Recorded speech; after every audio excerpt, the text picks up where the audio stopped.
Hello friends, welcome back to our YouTube channel. अभी हम लोग यहाँ पे एल&टी लार्सन एंड टर्बो लिमिटेड की एनालिसिस करेंगे और हम लोग देखेंगे नेक्स्ट वीक में प्लस जब मंडे को मार्केट ओपन होगा तो किस तरीके से ये अपना प्राइस एक्शन पैटर्न दिखाए और इसके इंपॉर्टेंट लेवल्स क्या होंगे। तो जिस तरीके से हमने लास्ट वीक मोमेंटम के लिए एनालाइज किया था, बिल्कुल उसी तरीके से मोमेंटम होगा। अगर लास्ट फ्राइडे का आप वीडियो जाके देखेंगे तो एग्जैक्टली हम लोगों ने ऐसा ही एनालाइज किया था, जैसा कि टेक्निकली एक बहुत बड़े कैंडल के बाद एक छोटा कैंडल यहाँ पे बनना चाहिए था। एग्जैक्ट बिल्कुल वैसा ही कैंडल बना है आज के दिन। ये जो कैंडल है, ठीक है, लास्ट वीक का जो कैंडल था उसका यहाँ पे हाई इसने ब्रेक कर दिया। अदरवाइज ये बहुत ही परफेक्टली इनसाइड कैंडल एक बन रहा था। अगर इनसाइड कैंडल बनता तो यहाँ पे इसके ब्रेकआउट होते ही हम लोग को सूट ऊपर की ओर एक अच्छा खासा मोमेंटम देखने को मिलता। नो डाउट यहाँ पे थोड़ा सा हम लोग को इसका लास्ट वीक का यहाँ पे हाई ब्रेक होता हुआ दिखा है, फिर भी जो क्लोजिंग है वो नीचे मिली है। मैंने लास्ट वीडियो के एनालिसिस में आपको एग्जैक्टली यही बताया था कि एक बड़ा कैंडल बना है, तो अगर थोड़ा सा ये ऊपर जाएगा भी तो लास्ट टाइम का जो रेजिस्टेंस है, ऑल टाइम हाई है, उसके आसपास है। तो इसके बाद ऊपर जाने के बाद भी जो क्लोजिंग है हो सकता है हम लोग को नीचे की ओर मिलेगा। और ऐसा ही यहाँ पे कैंडल बना है। अब नेक्स्ट वीक में हम लोगों के लिए क्या है, नेक्स्ट वीक में दो चीज़ें यहाँ पे प्रॉब्लम पॉसिबल है। फर्स्ट पॉसिबिलिटी ये है कि ऑल टाइम हाई के आसपास है 3700 और 39 का जो लेवल था, ये एक हाई का लेवल है, ऑल टाइम हाई का लेवल है।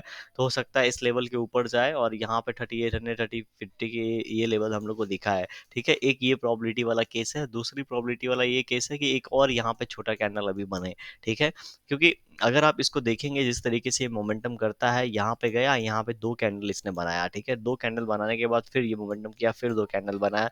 तो बहुत टाइम इसने ऊपर की ओर, जब भी इसको एक इंपॉर्टेंट लेवल ब्रेक करना है तो ये दो दो कैंडल यहाँ पे बनाता है। तो अगर दो कैंडल हमारे लिए इंपॉर्टेंट है तो हो सकता है यहाँ पे फिर से वही चीज़ रिपीट हो और यहाँ पे हम लोगों को दो कैंडल बनता हुआ नजर आए। तो लेकिन फिर भी हम लोग प्राइस एक्शन पैटर्न फॉलो करेंगे, प्राइस इज गॉड। तो यहाँ पे बहुत ही अच्छे तरीके से इस तरीके से प्राइस एक्शन पैटर्न बनाया है। और अगर ये 3700 ब्रेक करता है तो 3740 का जो पहला टारगेट है उसके लिए हम लोग प्लानिंग यहाँ पे कर सकते हैं। एंड उसके बाद 3800 के लिए हम लोग यहाँ पे प्लानिंग कर सकते हैं। किसी भी कंडीशन में ये जो प्राइस एक्शन पैटर्न बना है इसका यहाँ पे अब लो ब्रेक नहीं होना चाहिए। ठीक है, अगर आप देखिए ये जो कैंडल है इसका जो लो लगा हुआ है 3586 का लगा हुआ है, तो 3584 5 का लेवल जो है यहाँ पे किसी भी कंडीशन में ब्रेक नहीं होना चाहिए। अगर ये होता है तो 3500 लेवल ये हो सकता है रीटेस्ट करे एंड यहाँ पे प्राइस एक्शन पैटर्न में थोड़ा सा चेंजेस आ जाए। तो ऐसा यहाँ पे चेंजेस नहीं होना चाहिए, ये अपने आप को इसी लेवल पे होल्ड करके रखे या फिर ऊपर की ओर वो निकल जाए, ऐसा ही सिचुएशन यहाँ पे बनना चाहिए। और डेली टाइम फ्रेम पे अगर हम लोग इसको देखेंगे तो डेली टाइम फ्रेम पे हमने कल एक चीज़ एनालाइज किया था कि ये बहुत ही सही जगह पे है। क्यों हमने ऐसी चीज़ें बात की थी, क्योंकि ये जो प्राइस एक्शन पैटर्न था ये अपने आप को रिपीट कर रहा था। यहाँ नीचे गया, एक यहाँ पे रिवर्सल कैंडल बना, इनसाइड कैंडल जिसने पूरे के पूरे लास्ट कैंडल को कवर कर लिया। उसके बाद हमें पता है, ठीक है, कि ये जब ब्रेकआउट देगा तो यहाँ से मूव करके ऊपर की ओर देगा। तो हमने यहाँ तक का एनालाइज किया था 3690 3700 का टारगेट होगा, और वहीं से आज के दिन थोड़ा नीचे आके यहाँ पे क्लोजिंग दिया है। तो डेली टाइम फ्रेम पे कहीं ना कहीं हम लोग को स्ट्रांगनेस देखने को मिल रहा है। प्लस ये जो यू टाइप पैटर्न था, cup and handle type pattern, उसका भी यहाँ पे फॉर्मेशन हो चुका है। तो थोड़ा सा नीचे है अभी, जो ये लेवल था 3740 उससे थोड़ा सा नीचे है। तो हो सकता है इसके आसपास जाए या ब्रेकआउट दे, तो उसके बाद भी यहाँ पे डेली टाइम फ्रेम पे यहाँ पे ब्रेकआउट मिलने के बाद एक दो छोटे कैंडल मिले, उसके बाद हम लोग को मोमेंटम मिले।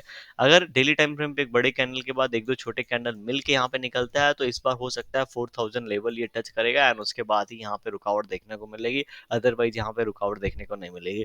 लेकिन अगर ये ब्रेक करके एक दो कैंडल ऊपर बना देता है तो फिर हो सकता है इस लेवल को आके ऑल टाइम हाई वाले लेवल को रीटेस्ट करें एंड फिर से ये अपनी जर्नी कवर करे। ऐसा भी सिनेरियो पॉसिबल हो सकता है नेक्स्ट वीक में।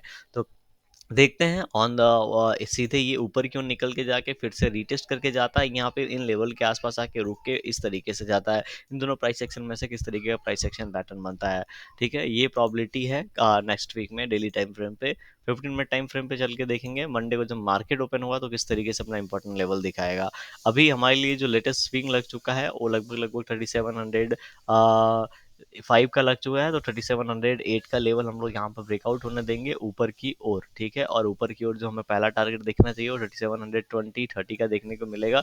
नीचे की ओर अभी जो इंपॉर्टेंट लेवल हो गया वो 3660 का लेवल इंपॉर्टेंट हो गया है। ये इसलिए इंपॉर्टेंट हो गया है क्योंकि जब इसके नीचे आएगा तो ये अब एक अच्छे सपोर्ट की तरह काम करेगा। पहले एक अच्छे रेजिस्टेंस की तरह काम किया, तो अब अच्छे सपोर्ट की तरह काम करेगा और इसमें एक ये चैनल पैटर्न बनाने की कोशिश करेगा। तो यहाँ पे ब्रेकडाउन होना थोड़ा इसके लिए मुश्किल हो जाएगा। तो अगर इसको ब्रेक करना है तो 2-3 बार हिट करने के बाद ब्रेक करना है, तो हम लोग को 3620 तक का लेवल देखने को मिलेगा। अदरवाइज यहाँ पे नीचे ब्रेक जल्दी होगा नहीं। तो इस तरीके से मंडे को लार्सन एंड टर्बो एलएनटी अपना प्राइस एक्शन पैटर्न दिखाएगा। वीडियो आपको कैसी लगी कमेंट सेक्शन में बताइएगा, पसंद आई तो लाइक कर दीजिएगा, चैनल पर नए सब्सक्राइब कर सकते हैं आप। Thank you for watching this video. कोई भी डिसीजन लें उसके पहले खुद की एनालिसिस जरूर करें। थैंक्स।